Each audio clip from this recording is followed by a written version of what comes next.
علیکم ورحمۃ اللہ وبرکاتہ۔ رمضان المبارک کا مہینہ آدھے سے زیادہ گزر چکا ہے، آخری عشرہ قریب آ چکا ہے۔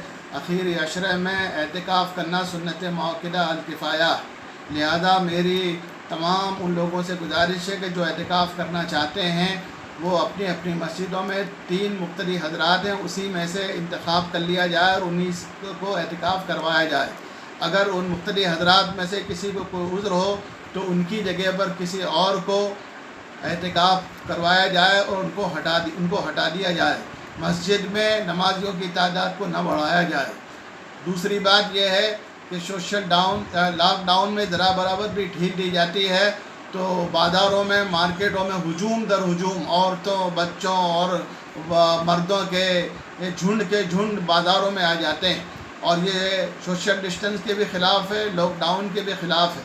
اگر اس طریقے سے بے ترتیبی برتی گئی تو بیماری کے بڑھ جانے کا اور بے قابو ہو جانے کا پورا امکان ہے۔ اس لیے میری مسلم برادروں سے گزارش ہے کہ عید کا وقت قریب آ رہا ہے، آپ اس وقت عید کو سادگی کے ساتھ گزاریں، عید کو سادگی کے ساتھ منائیں۔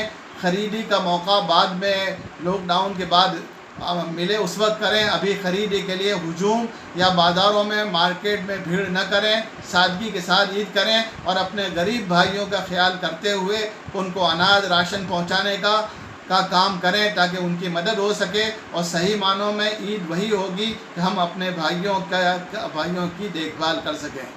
اور تیسری بات یہ ہے کہ اس کے لیے ہر محلے میں کمیٹی بنا لی جائے، گاؤں میں بھی کمیٹی بنا لی جائے تاکہ لوگ مارکیٹوں میں، بازاروں میں بے محابہ اور بے ترتیبی کے ساتھ مارکیٹوں میں نہ آویں۔ اس کا خاص خیال رکھا جائے۔